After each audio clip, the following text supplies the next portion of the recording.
Olá, caros estudantes da Engenharia de Produção da Univesp, iniciando o nosso último encontro dessa disciplina, Projeto Integrador para Engenharia de Produção, denominado 2B. Estamos numa fase de finalização, estamos praticamente na última semana de atividade.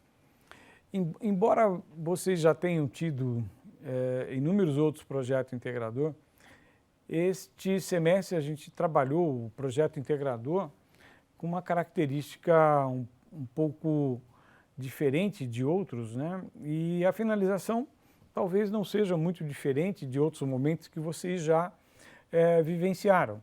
O fato é que a temática escolhida ela foi contextualizada numa situação de provocá-los a uma reflexão muito mais ampliada e muito mais presente no contexto atual. E aí, desde o princípio, a gente sempre defendeu que o mais importante não é esse relatório que agora vamos comentar. Ele é importante porque ele é um meio de formalizar o seu desempenho como estudante, individualmente, e o seu desempenho no contexto do propósito pedagógico do projeto integrador, que é a convivência de trabalho em equipe, ok? Muito bem, mas o mais importante não é só o relatório e a formalização que ele sustenta, mas o quanto efetivamente você conseguiu agregar de valor nas atividades desse projeto integrador, Então, como vocês já possuem uma vivência, uma experiência mais intensa com o projeto integrador, sinceramente a gente espera que todos esses projetos, ao longo desses últimos semestres cursados, e os próximos que ainda vocês vão ter, sejam de agregação de valor no propósito de que você se torne um engenheiro de produção mais qualificado, com mais habilidades, com mais competências que aqueles que não têm acesso ao projeto integrador. E como elemento pedagógico de diferenciação, de formação, a gente particularmente acredita muito no projeto integrador, ok? Bom, então vamos revisitar a nossa linha de trajetória e vamos começar, digamos assim, a orientá-los para essa última fase, embora muitas coisas vocês já tenham experiência, já tenham desenvolvido em edições anteriores de projeto integrador. Então, apenas se nós estamos com a mesma visão do que a gente já fez e o que a gente tem que fazer especificamente nesse semestre, ok? Então, vamos lá.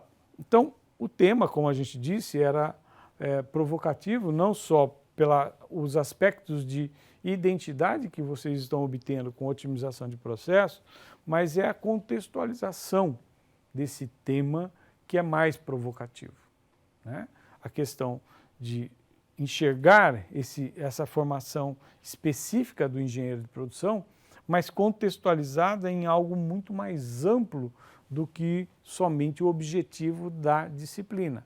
Então, o que eu tenho que aprender e o que eu tenho que aplicar, onde eu tenho que aplicar, ok?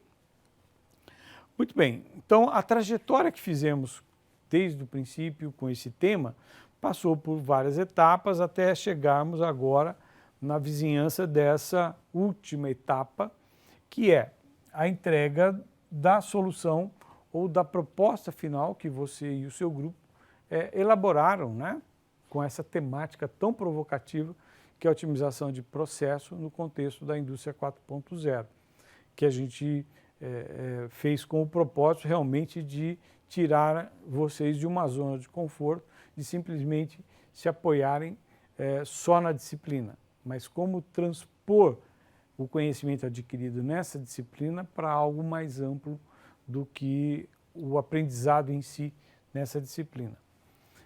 Muito bem, última semana, chegando aí, relatório, vídeo, vamos conversar sobre isso?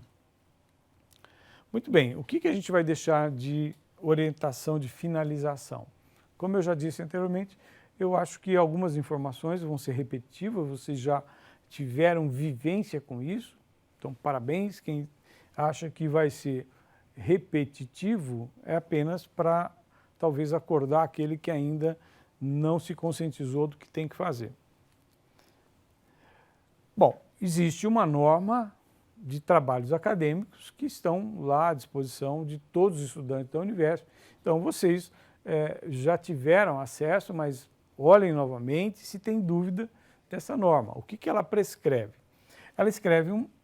Ela prescreve um formato, uma estrutura para um trabalho acadêmico, especificamente a estrutura para o projeto integrador.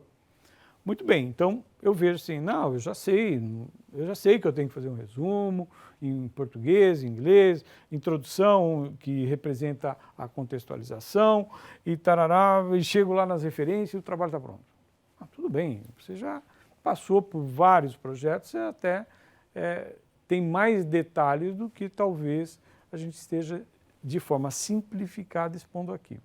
Mas tem um detalhe que talvez você ainda não tenha, digamos, desenvolvido, e é importante, que eu estou fazendo este relatório, eu estou fazendo essa redação só para que eu cumpra uma atividade e, consequentemente, eu vou ser avaliado por essa atividade, ou eu estou fazendo um texto que eu quero mostrar para quem vai ler esse texto que eu fiz um trabalho legal, que eu fui lá, pesquisei, refleti e registrei isso. Então você está se comunicando entre o que vocês, isoladamente, e o seu grupo agiram em torno desse tema e do recorte que fizeram. Tá, mas vocês estão querendo se comunicar com o relatório final. Com quem? Com o mediador, com o professor, com a estrutura apenas da Univesp, que vai observar o relatório de vocês com o caráter de atribuição de uma nota, para que você tenha aprovação ou não na disciplina, ou, na verdade, você está fazendo um relatório formalizado, escrito, para que você se comunique com mais leitores. Se a resposta for essa, então você vai mudar a forma de redação, a forma de se comunicar. Não a forma estruturante, mas a linguagem. Então eu começo, quando a minha preocupação é ir além de um mediador, de um professor, internamente à instituição de ensino que eu faço parte, eu tenho que pensar num leitor que eu nem conheço, eu não sei quem vai ler o meu trabalho. Mas eu gostaria muito que ele lesse o meu trabalho do início ao fim. E quando eu tenho essa pretensão de ser um autor que tenha, digamos assim, uma capacidade de conquistar leitores pelo seu texto, eu tenho que mudar muita coisa. A forma de eu trabalhar essa comunicação. E a forma dessa comunicação começa pelo título. Nós demos uma temática ampla, sabíamos disso desde o princípio. Agora, como você fez o recorte e como você escolheu um tema? Com muito sacrifício até, com muita reflexão. Tá, e que título você deu para esse recorte? Porque é no título que você dá para o seu projeto que começa o processo de sedução ao leitor. Um leitor que você nem sabe quem é. Mas se ele gostar do título, ele vai para a fase seguinte, por isso que ele se tem no trabalho acadêmico o resumo. O resumo é para que eu leia, atraído pelo título, eu leia, e se o resumo do trabalho, e não o resumo da introdução, como muitos pensam, o resumo do trabalho me atrai. Além do título, eu gostei do início, meio e fim, que você demonstra no resumo, numa forma objetiva de parágrafos e palavras. Muito bem, então se você conquista o leitor para o resumo lido, ele vai para a fase seguinte, que é ler a introdução. E a introdução você vai mostrar o cenário o contexto que você faz a reflexão do seu tema com aquele título que você escolheu. E se você conquista ainda a leitura do leitor pela introdução, ele vai para as outras partes e ele vai querer chegar nas considerações finais. Então, muda a forma de escrever, como eu quero me comunicar, não a formatação do trabalho. A formatação vai continuar aqui, mas a linguagem, como eu quero me expressar, vai mudar. E eu só consigo expressar a linguagem que mais, digamos assim, se comunique com o leitor, se eu tiver convicto que o conteúdo que eu desenvolvi fez bem para mim. Então, por isso que eu digo sempre que o mais importante do projeto integrador é o conteúdo agregar valor à sua forma de ver aquele tema, à sua forma de fazer o recorte do tema. Aí, o restante, pessoal, é só desenvolver, calibrar mais o processo de comunicação. Então, um bom projeto integrador, primeiro ele tem que fazer muito bem para a sua formação. Você convicto disso, você vai conseguir expressar. É como se você estivesse feliz com aquilo que você fez e você quer comunicar a todos a sua felicidade por ter adquirido aquele conhecimento. E você vai contagiar o leitor com essa felicidade pelo conhecimento adquirido. Muito bem. Para que a gente conheça uma certa disciplina no trabalho acadêmico, a BNT foi lá e prescreveu formato mínimo para todos os trabalhos acadêmicos. Então, ela classifica em pré-textuais, textuais e pós-textuais. O que é obrigatório e o que não é obrigatório para todos os trabalhos acadêmicos.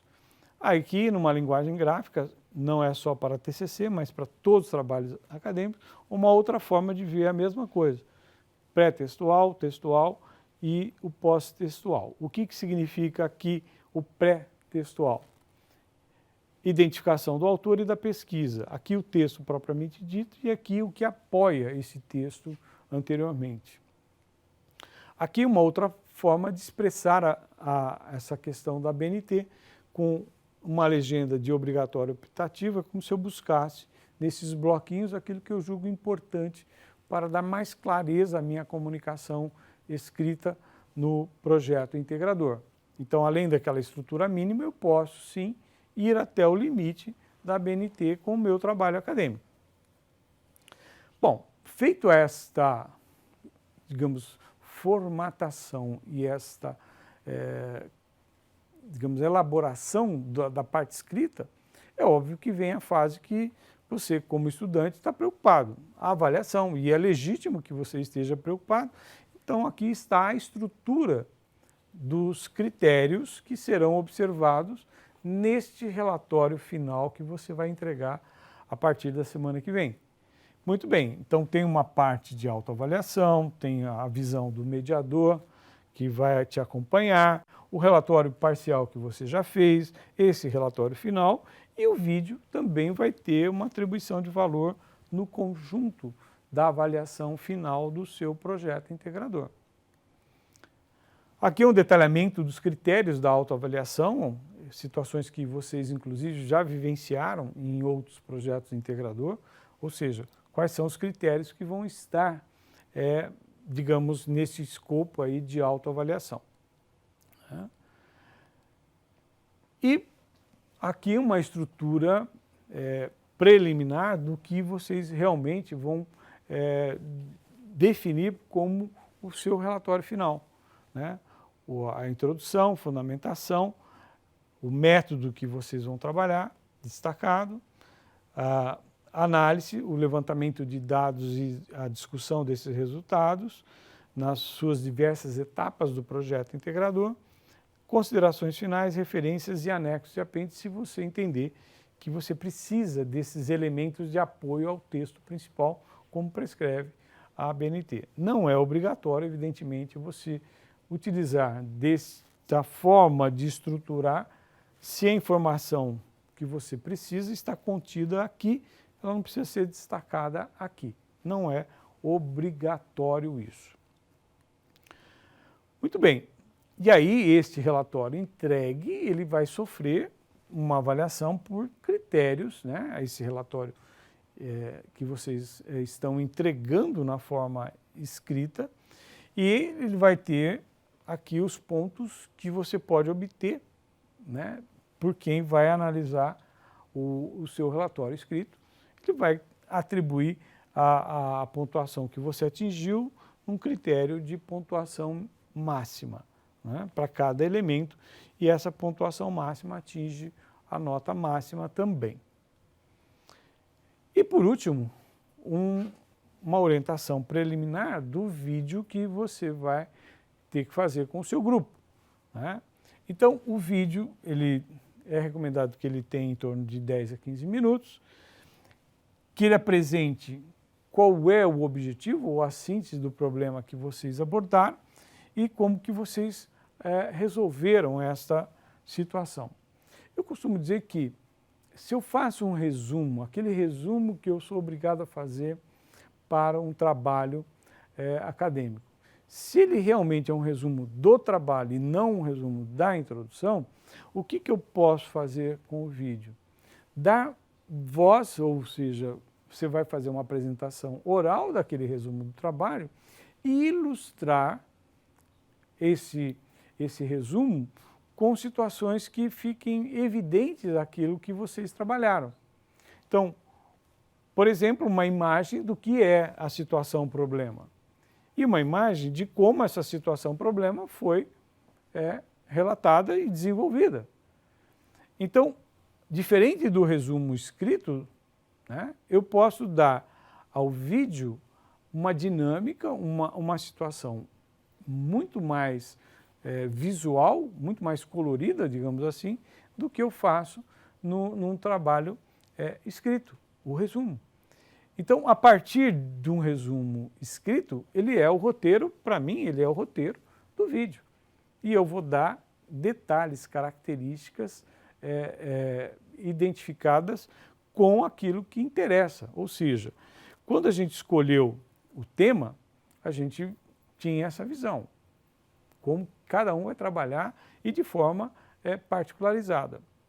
Bom, feito isso, eu faço agora o planejamento dessa última semana de atividade, qual é o plano de ação, cada integrante, a sua ação e qual é o prazo que ele tem dentro deste prazo final que vai ser divulgado para vocês, ok? Então, pessoal, o vídeo tem um elemento muito interessante que é dar um dinamismo na visão que vocês tiveram da temática global, o recorte que vocês fizeram para essa temática e como que vocês trabalharam. Então, nós temos certeza que esse tema deu infinitas combinações possíveis de análise, mas vocês escolheram uma e o que a gente deseja é que realmente vocês tenham agregado valor de conhecimento, tenham feito uma reflexão muito individual e coletiva de grande significado para a formação de vocês enquanto engenheiro de produção. Esse é o grande trunfo do curso de engenharia de produção da Univesp. Projeto integrador e estar abordando, principalmente para vocês, a partir de agora que estão digamos assim, nessa fase de profissionalização do conhecimento, estar sempre trabalhando essa questão da simulação, da indústria 4.0 e otimização de processos por meio desses instrumentos, ok? Muito obrigado e até o nosso próximo encontro.